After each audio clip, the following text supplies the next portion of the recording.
My name's Steve Booth and I'm the CEO of Springboard Research Incorporated.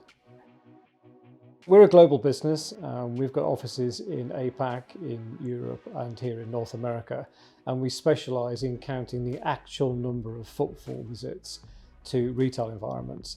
It's not just retailing, it's also the retail property as well.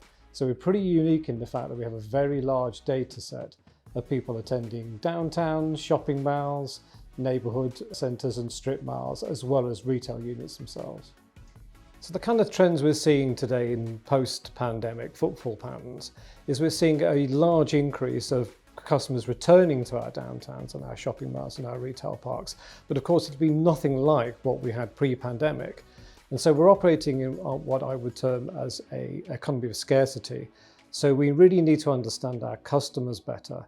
A really good example of that is we work for a large retailer across the whole of the United States that are primarily engaged in ladies' apparel.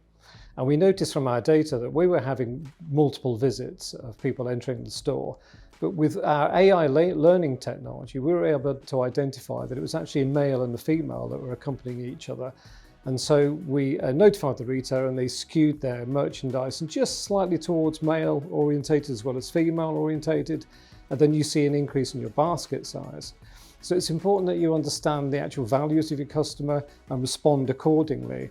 And I think because we're operating in this economy of scarcity, that we really do have to understand our customers a lot better than we did pre-pandemic. So our key benefits is understanding the wider context. Because we're counting so many shopping malls and so many downtowns, we have actual physical numbers of male and female and shopper patterns that we really can contrast and compare the number of people to the number of people that are passing the store, as well as the number of people that are entering the store. And so really understanding that capture rate of the number of people that you could be encouraging into your store rather than ones that you're missing, so you can increase your conversion rate in the store.